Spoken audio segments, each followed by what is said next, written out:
everyone, today I'm at Bolton Motorcycles, finally get to ride the new 2022 Royal Enfield Classic 350. They actually sell so many of these here that I couldn't get my hands on one. So yeah, today we're finally get to see a close look of the Royal Enfield Classic 350. So let's get started with a quick sound check.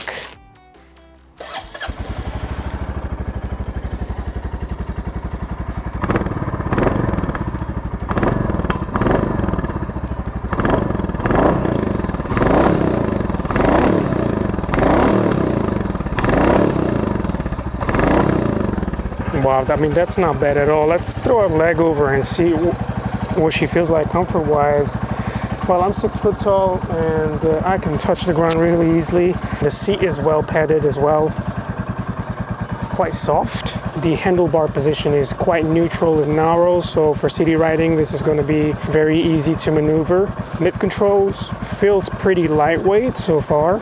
Let's see how she goes. This Classic 350's engine is a very unique single-cylinder unit that makes just about 20 horsepower at 6,100 RPM and 27 Nm of torque at 4,000. It might run out of puff at the national speed limit, but it feels so smooth with very little vibrations through the bars, mirrors, pegs, or seat. Now, enjoy these few shots of pure sound on the Classic 350.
Away from highways of any sort, the 350 engine is definitely at its happiest below 60 miles an hour and encourages you to short shift through the gears and give out a gentle amount of torque.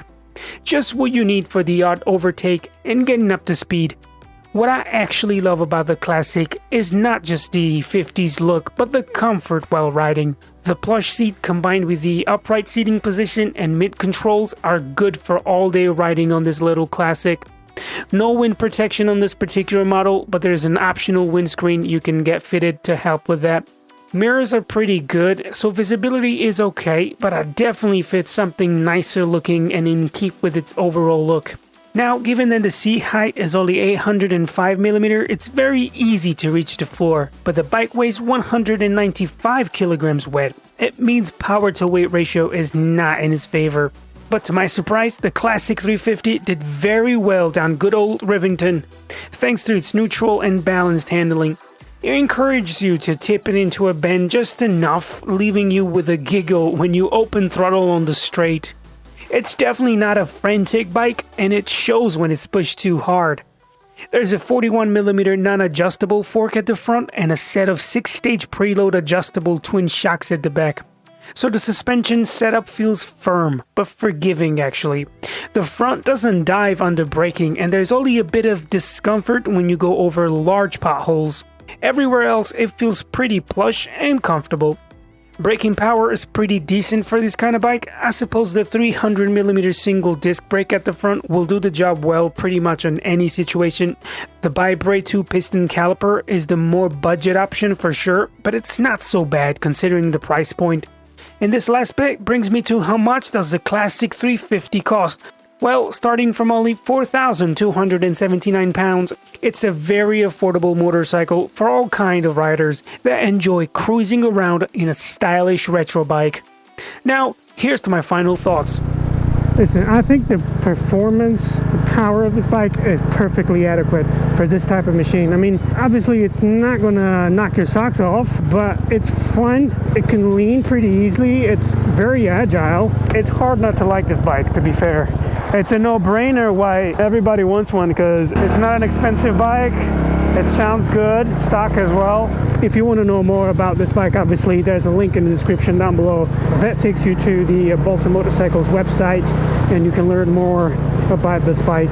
But I think that's pretty much it for me on this one, guys. I hope you've enjoyed it. If you did, hit the like button. Subscribe to the channel if you haven't done already. And I'll catch you on the next one.